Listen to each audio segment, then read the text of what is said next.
Hello, and welcome to Sharing the Manual podcast, brought to you by You Insure, where we journey with you to finish well financially. This journey takes you to an intersection of life and money coaching. As we all know, how you live out your life in all areas has lasting effects on your money. Now, it has been said that emotionally connected men and women have better finances. My name is Amy Yu, and if you've seen my last name, you know why I've shortened it. And I will be your host. I am so glad that you've joined us on what is sure to be a memorable adventure. One where no topic is off limits. We understand that all areas of our lives are intertwined. We will talk money, emotions, even emotions around your money. Raising kids, which is sure to be a hoot, as they say the darndest things. Dating, relationships, marriage, grief in so many forms, whether it's a death, a divorce, an illness, or just your life not turning out how you thought it would. Because that, my friends, is very real, and I know that firsthand. We will tackle life's epic fails, celebrate the wins, overcome the obstacles, address the mountains and valleys in each other's lives. No rock will go unturned. This podcast is one of real, honest, genuine, humorous conversations where we share stories that are sure to inspire you, encourage, equip, and empower you to live out your best life. Our goal is to build connections, community of belonging, as you, my dear, are not the only one. We are journeying and navigating this life together, and I hope that you're ready to dive right in. Hello, everyone, and welcome to Sharing the Manual podcast. We have a special guest today, and I'm super excited. We have Erin with us, and she is a transformational coach that's in the health and wellness for moms who are looking to get back in the driver's seat of their lives and ignite the spark that's within them. And I absolutely love that. And we're going to talk today about how do we invest in ourselves. And of course, Erin has great tips and tricks, but she too has a story as to why she's so passionate about this. So Erin, I'll give the floor to you. Thank you so much, Amy. What a pleasure to be here. I really love talking about the topic of women taking back ownership of their life. And as a mom of two, I have been married for 12 years, and I used to work in the nonprofit sector. Most of my career, I was a social worker, and I was one of those people who gave my energy away, my time away, and really was operating from an empty cup. It caused a lot of stress in my life. It caused a lot of breakdown. And I actually ended up in depression on multiple occasions. And a lot of people would tell me, just take care of yourself. Just take care of yourself.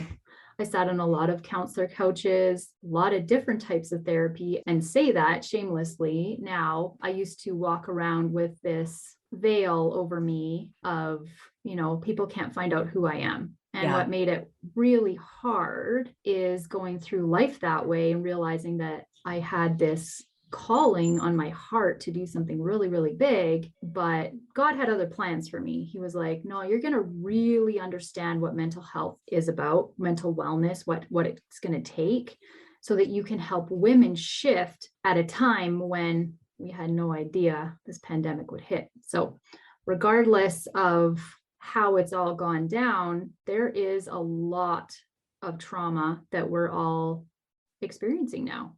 Because guess what? As moms, as women, we were given the choice of homeschooling your kids instantly. Yeah. Working from home instantly. Not seeing your girlfriends, not seeing your friends, not seeing your family, not being able to see loved ones. And it happened. And it was like we had to instantly adapt. And so what I'm really passionate about, Amy, is helping women understand that the investing in themselves comes down to time, energy, focus, attention, and money on them. Yeah, it's creating margin in all of those areas. Yeah, you got it. And what I find is when I speak with women, I run a Facebook group called Creating Freedom for Women. And I am starting up meetup groups as well with that title. And it's interesting because when I was really looking at it, I was like, what does freedom mean for women? And half the battle is this: freedom to have time for themselves, to make their mom time matter, and not walk around feeling guilty because they're not spending every waking minute with their kids or their husband or doing for others. Thank you for that, because that is a big one. A big one, because we want to serve and serve and serve and serve and serve. And we're pouring out nonstop as moms, and even working moms, like we're exhausted. We're pulled in so many different directions. So I love that you're talking about that, to take away the shame and the guilt, to realize that we do have to come first. We really do. And a lot of people associate self-care with bubble baths. Right? And not everybody likes bubble baths, because I don't. I'm not, it was really, really interesting, because when I was forced to rest, it was hard. I could go like insomniac. I could go miles a minute with work, with kids, with all the things. I could look after a screaming, colic baby for months at end with hours of sleep in between, maybe 3 hours. And it's amazing what we as mothers will do. Mm-hmm. And not just that, the breastfeeding, the nursing, the energy that it takes to put yourself last. Yeah. And there's this concept that it's all about the baby. It's all about your children. And there is so much to that. Absolutely. And what I find is that we lose our identity as mothers, especially say, I didn't have my first child till I was 30. I was just getting my career figured out. And then I was back home. And before I knew it, I was making applesauce from scratch from the apples in my tree. And I remember having this identity crisis. Like I was just doing some pretty incredible work as a social worker and like with adults. Yeah.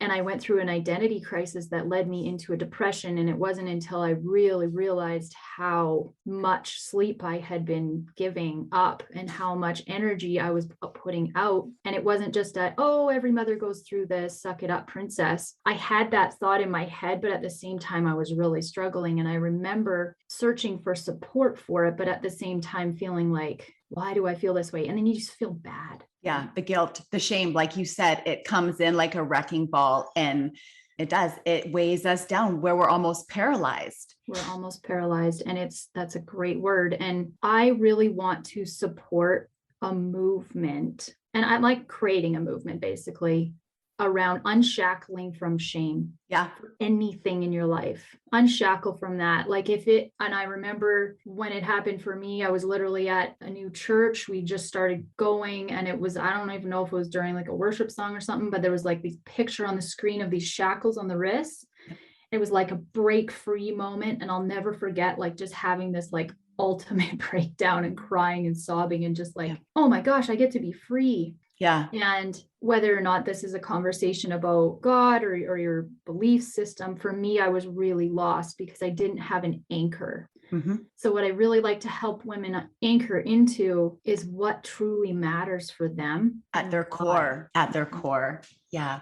And that's big, because that's where transformation happens, is at the core. It's absolutely within. Yep. And I want to remind you, if you're listening to this, whatever your background is, whatever education level you're at, whatever your job is, who you are as a mom matters.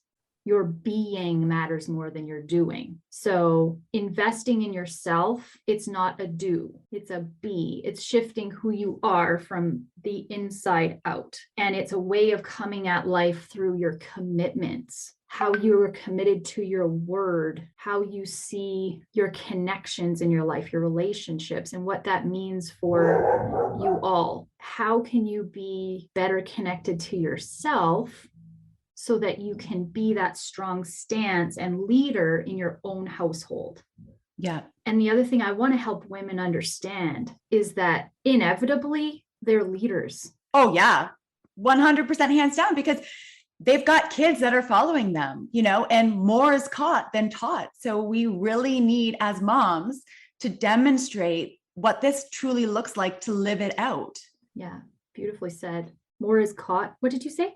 More is caught than taught. And I only say that because I've got 3 teenagers and they throw stuff back at me all the time. I'm like, oh, you listen. Oh my goodness, who knew? So they do, they hear us. And, if we don't take care of ourselves, we're showing them that they don't come first, that they don't need to take care of themselves. It's more important to serve the world. And this was my huge aha moment that I learned just this year, that I was teaching my kids to serve the world and out there and not serve their home first and foremost. And to, and I was like, wait a second, I need to course correct this. Yeah. And isn't that an interesting parallel? Because I think a lot of us grew up that way unknowingly, right? Yeah. And it is all about collective support and love and giving. Don't get me wrong, there's no shortage of a need for giving in the world. And what that means though is that you get to have the both and life. And so the both and life is really what I'm passionate about, is this idea that, you know what, you don't have to choose, but you get to be first in line. So if you choose yourself, that means you get to put yourself for an hour a week into that like fitness class that you're wanting to go to now that things have opened up. Hallelujah. And we can get back into society. That means that you get to take your girls' night. You get to find a babysitter. You get to ask for support in your community, whatever that looks like for childcare. You get to invest in a course or a program or a coaching system, anything that you want for you, because it's going to create growth for you. And your kids are going to emulate that. And they're going to come from a place of being themselves. Yeah. They're going to see, well, mommy spends time on herself. It's not just all about my hockey, my soccer, my cheer, my dance, like driving me around. And you know what else happens when mom's busy? Kids get to do chores around the house. Oh, I'm not joking. We are very much a team here, and my kids do. If they want to do things with their mom, like maybe go for a bike ride, then I'm a working mom and I'm a mom, like, I'm just so busy. They need to help out around the house. So I have the time to do that with them. They don't have to, because I can more than happily clean the bathroom or do the dishes or do the laundry, but then my time is occupied. Yeah. And so we have this trade-off where if they do it for me, or as not for me, I should say, it's part of being part of this house, is you do help out and you pull your weight. That frees me up to do things with them. Totally. Yeah. And it is a beautiful thing. I love how you said first in line. So that really stuck. And you were giving so many different examples. And I really want to make sure that our listeners are really understanding that self-care is not, like you said, you brought up the bubble bath. Everybody has a different flavor of what self-care will be for them. And there's no right or wrong. You got to do you. In my group one day, I had written a blog about self-care, and my girl, Sarah, she said, I liken it to self-compassion. Ooh. And I was like, dang, that's good. Because you know what? Like self-care for me, I feel like it's an overdone word. Yep. It's one of those things where it's just like, oh yes, and engage in your self-care and, get your 8 glasses of water of 8 ounces every day and get in your 3 workouts a week and all these things. But it's like, no, like what lights your soul on fire? Yeah.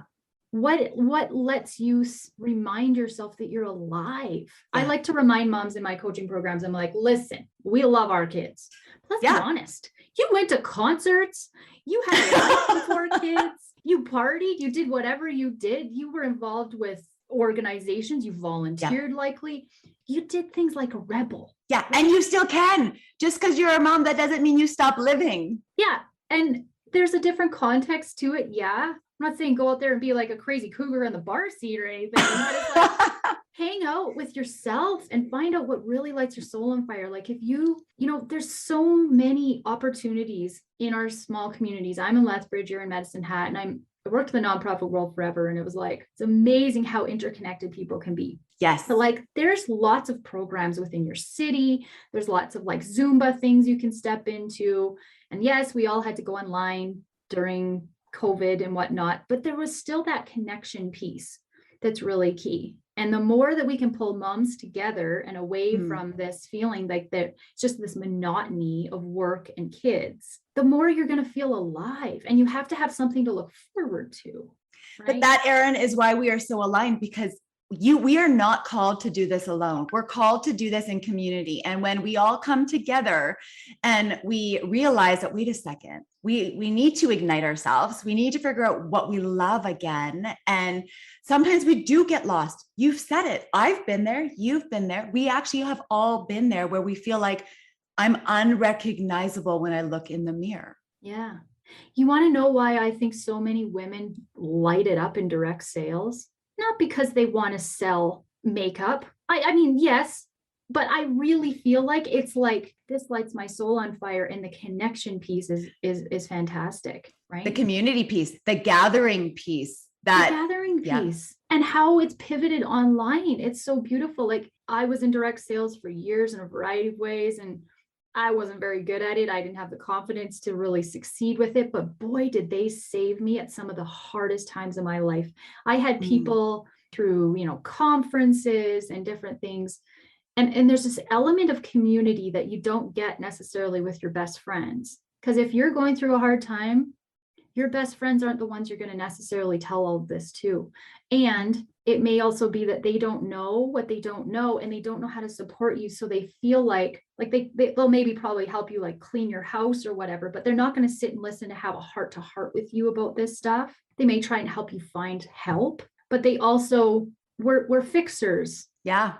And we can hijack somebody else's growth when we're too close and we've got something to lose. And when I say we've got something to lose, we never want to see our friends, our closest, dearest friends, be struggling. So we can sometimes hijack their own growth because we want to come in and we want to fix it. We want to save them. We want to, tell them what to do. And they don't. They need space. And that's just the art of holding space. And it is a beautiful thing. And coming together as peers and with one another, it's different. You're right. There is a little bit of a different element all of a sudden because maybe we don't have so much skin in the game. Now, Erin, you did say something at the beginning, and I want to go back to this because I think this is a really big point. You don't need permission to do it. Bingo. But elaborate on that, because even when I hear that, I'm like, I get squirmy. Why do I get squirmy? Yeah. Thanks, Amy. Yeah. So I realized I had to go back and listen to some of the audios that I had given myself. Cause back when I was really depressed, I literally taped my voice, and I'm so grateful I did. Cause I just was like, I don't know, I needed someone to talk to. So I just spoke into this like video recorder from like 2015 or something. And I heard those messages and I could hear the hopelessness in my voice. Okay. And what happened for me as a result was I was like, why am I asking for permission back then? What was I looking for? Why was external validation the most important element of my life?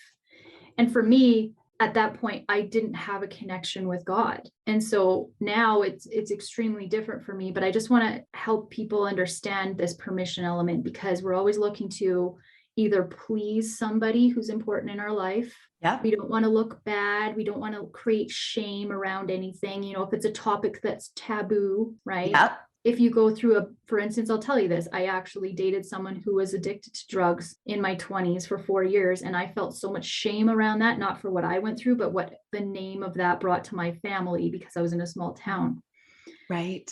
And it took me forever to realize that it's okay to talk about that. You don't have to like shun that part of your life. It actually helped me grow immensely.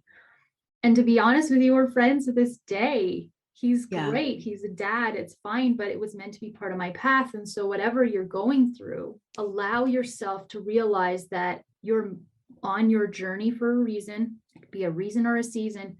And you don't need to ask for permission to make a shift. You can listen to things all day long on podcasts and YouTubes and all that stuff. But if you're like, let it really sink in that like the Mel Robbins of the world, or like the Jillian Michaels or whoever, Brene Brown, they really talk about like getting inside of you and realizing what you're about so that you can make that decision for yourself. And it's actually not a decision, it's a choice. I love that. Permission is, it doesn't have to be granted. And if it does, let me be the first to tell you, I give you permission to go for it, to allow yourself to invest in that program, that class, whatever you're looking for, even just time, just allowing yourself 20 minutes of time. If you have a new baby, go sleep. Yeah. Go read a book, go binge out on a video. But I love how you said it. It is a choice, but so much of us, it's almost like pre-programmed into us that we have to, ask for permission to, like you said, take that nap, or ask for permission to go and do a run and get out of the house while somebody else watches the kids. Or what have you. And we don't, it's actually a choice. And we have that control. We actually need to take that power back. And I hate when I see it all the time. And you see it everywhere right now. Like self-care is not selfish. But the fact that we even think it was selfish to begin with, like it's mind-boggling that we thought it was selfish to even do that to begin with. And it's the programming, the rewiring, the retraining our neurological pathways to see things differently. Yeah, big time. And that we get to determine, like you said, driver's seat. Let's bring moms back to the driver's seat of their lives and ignite them. Yeah. Yeah. You get to put the gas down. You don't have to have your foot on the brake at the same time. And here's the thing, your context of self-care is wildly different than mine. Yes. And that's okay too.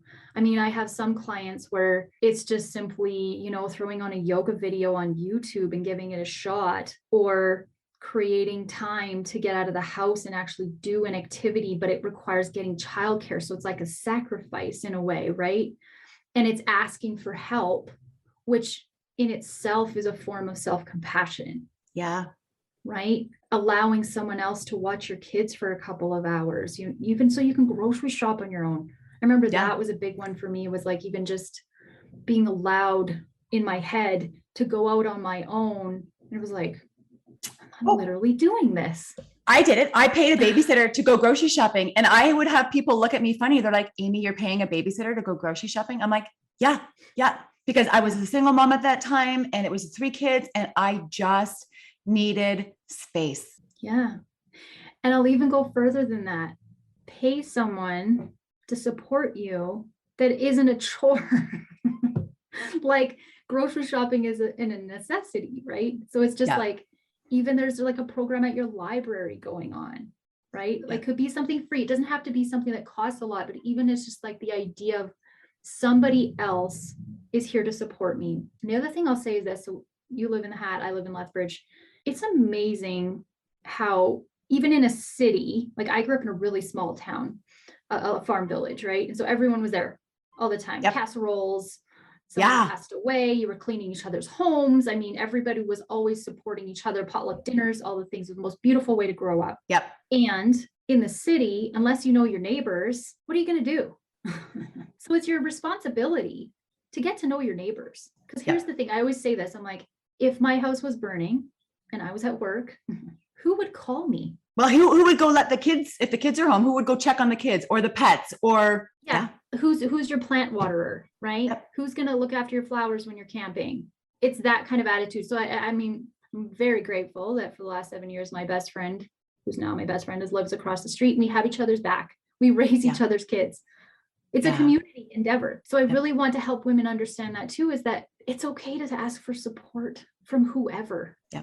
And the people that you least expect are going to end up showing up. Mm-hmm. And you put it out there, you ask for it, you literally just even praying about it, putting out call outs wherever. I just need somebody right now. And there's no shortage of support online. And at the same time, it can be daunting to do that, right? Well, and I know that I did a podcast about finding your people. And because, I've kind of I was raised in a small, farming community where everyone was there. And then I remember living in a community where nobody was there and isolating myself, and then trying to find a community again after you've been stung or hurt. Finding your people can be hard.